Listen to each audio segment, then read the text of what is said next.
Hai, ketemu lagi dengan aku Yunia. Kali ini aku akan membuat tutorial mengenai metode meter bands yang kugunakan di penelitian skripsiku kemarin. Ini adalah skripsiku ya, yang berjudul Analisis Perancangan Antena Microstrip menggunakan patch rectangular 8 elemen susun linear untuk aplikasi radar X-band. Apa sih metode meter bands itu? Pada perencanaan antena microstrip, seringkali diperlukan jalur strip untuk memutar sudut pada antena yang disebabkan akibat sudut 90 derajat. Di mana pada antena microstrip hanya akan menyebabkan sebagian sinyal yang ditransmisikan di sekitar tikungan dan menyebabkan ketidakcocokan atau terdapat loss dan tidak transmisikan secara sempurna.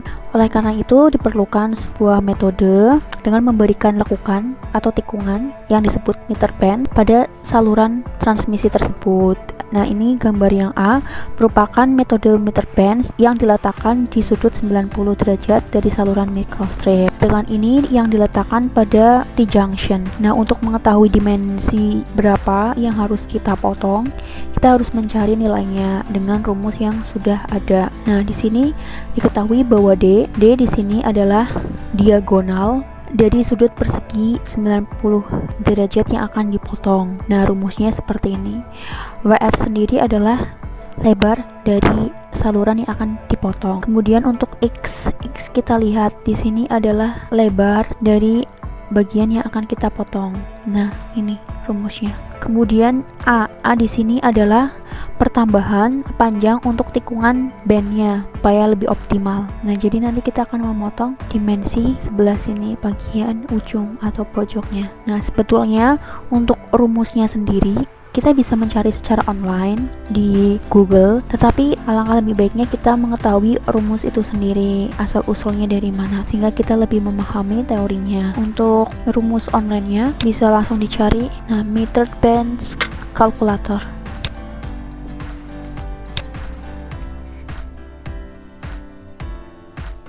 Nah, ini untuk kalkulator online-nya dari meter bands. Di sini adalah lebar dari saluran yang ingin dipotong, kemudian tebal dari substratnya. Nah, ini rumusnya. Rumus asal-usulnya. Nah, ini keterangannya. Nah, lebih baik kita menghitung sendiri, jadi kita tahu proses perhitungannya seperti apa. Nah, kemudian kita masuk ke hasil perhitungan punya saya. Nah, di sini ini adalah metode meter band yang saya aplikasikan ke antena array saya. Di sini dapat dibaca ya, merupakan pemberian model lekukan pada saluran antena yang bertujuan agar daya yang masuk dapat disalurkan secara maksimal. Karena tadi pada sudut 90 derajat itu terjadi ketidakcocokan terkadang dan menyebabkan adanya loss sehingga matchingnya kurang sempurna. Nah, sebelum melakukan pemotongan pada saluran antena terlebih dahulu menentukan bagian mana saja yang akan dipotong. Jadi kita tentukan dulu mana bagian mana yang akan kita kasih metode tersebut. Nah, ini hasil dari perhitungan saya. Kita langsung masuk saja ke CST-nya. Karena dengan matching yang sempurna kita dapat menghasilkan antena yang sangat optimal. Oke, kita lanjut ke simulasi ya. Oke, kita menggunakan file yang sudah ada dulu ya. Ini desain dari antena deskripsi saya. Saya membandingkan juga sebelum dan sesudah penggunaan metode meter band. Ini untuk yang sudah, bentuknya seperti ini. Nah, kita akan mencoba tutorialnya di desain yang belum saya kasih meter band. Nah, kita akan potong sebelah di junctionnya, di pembagi dayanya kita kasih lekukan. Kita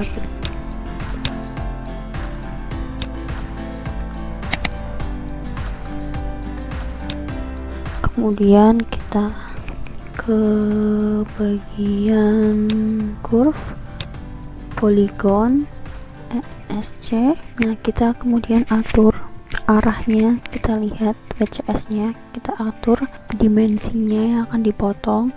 Ini kita menggunakan lebar dari salurannya, saluran di sini. Berarti lebar dari ini W100 ya.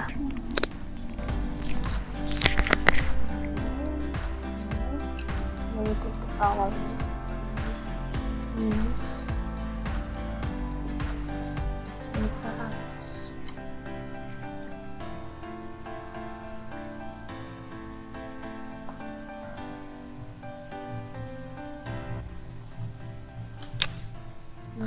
cek dulu.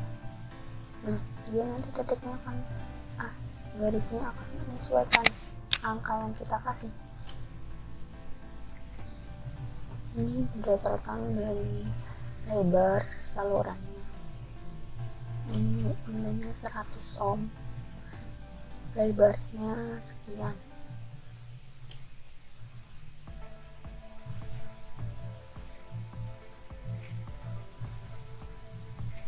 Nah, ini kan sumbunya kan ke bawah, jadi harusnya sini.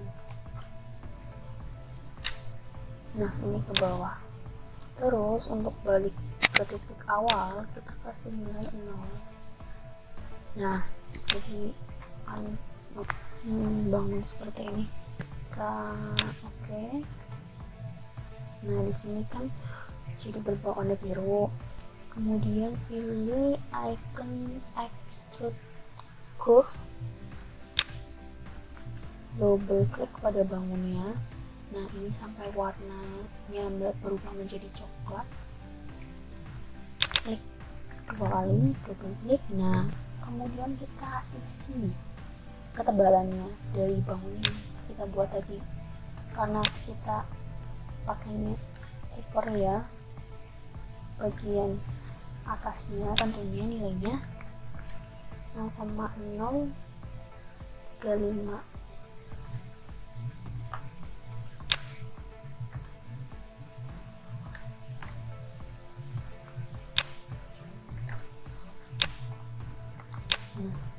Ada satu layer dengan salurannya tentunya untuk bisa memotong.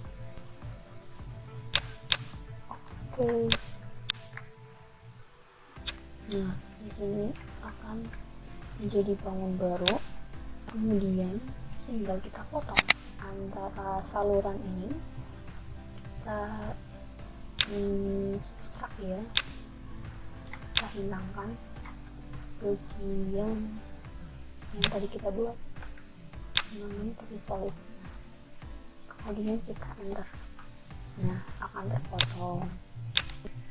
Kemudian untuk ini yang di bagian pojok di saluran ini, saluran impedansi 50, jangan lupa kita pick dulu bagian pojok, jadinya pick. Pakainya berarti pick and point atau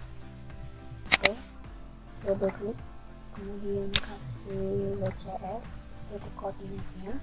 Kemudian seperti tadi kita masuk ke curve polygon, pencet TSC, kita isi nilainya. Sumbu awalnya 00, kita bentuk sumbu ke bawah, WF nya ya, WF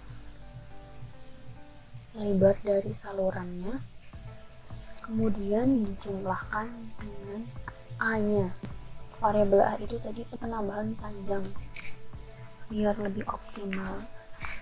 Jadi sudah dicari nilainya 0,3674 kurang segitu. Oh sorry, ini kan kalau plus kan otomatis sumbunya ke atas ya, kita butuhnya ke bawah, jadi harusnya dikurang. Nah, ini belum. Nah, ke bawah sekian. Kemudian berikutnya nilai dari X nya, karena kita sumbunya ke U ya, sebelah kiri, jadinya negatif, minus nilai X nya tadi setelah dihitung 2,5578. Terus berarti harusnya sininya 0. Nah, garisnya menyesuaikan angka yang kita isi, kemudian harus balik ke sumbu awal, jadi nilainya 0. Nah, ini bangun yang terbentuk seperti ini. Oke. Kemudian langkahnya sama kayak tadi, kita ke extrude curve, kita double klik hingga warnanya jadi coklat. Ini baru diklik, left klik, kemudian kita isi ketebalannya 0,035. Kita preview.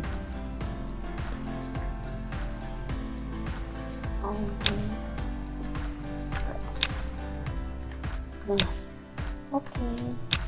Nah, ini kan terbentuk. Setelah terbentuk, kita potong. Caranya boleh ya, substrat. Kemudian kita double klik di klik bangun yang sudah kita buat, terus pencet enter.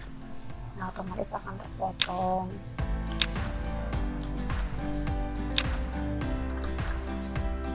Hal yang sama dilakukan di saluran yang lain, di bagian pojok-pojok sini. Bisa manual dibuat satu-satu kayak seperti tadi, ataupun bisa juga di copy, di translate copy. Nah, jadi nanti bentuknya kurang lebih akan seperti ini. Ini kebetulan saya array 8 elemen. Nah, kurang lebih seperti ini ya. Silahkan kalian coba nanti di rumah dengan pemakaian metode meter band ini. Dapat disimpulkan pada penelitian saya, yaitu antena microstrip array linear 8 elemen untuk aplikasi radar yang bekerja di 9,5 derajat khususnya untuk radar X-band. Di sini dapat disimpulkan bahwa dengan tanpa dan dengan meter band itu perbandingannya seperti ini ya. Jadi yang lebih kelihatan perbandingannya adalah di bandwidth. Jadi ada penambahan bandwidth. Kalau di sini sekitar 30 MHz. Kalau yang lain selisihnya sedikit ya. Ini juga return loss ada ada perubahan. Kalau untuk gain ini sedikit turun, tapi untuk bandwidth juga efeknya naik. Oke, sekian video kali ini, semoga bermanfaat. Kalian bisa mencoba tutorialnya di rumah, implementasikan sendiri, kalian coba-coba di desain antena kalian. Semoga bermanfaat. Sampai jumpa di video tutorial lainnya. Oh ya, next time aku akan review jurnalku sendiri yang sudah dipublikasi di Jurnal Elektronika dan Telekomunikasi. Jadi tunggu ya. Oke, thank you, bye.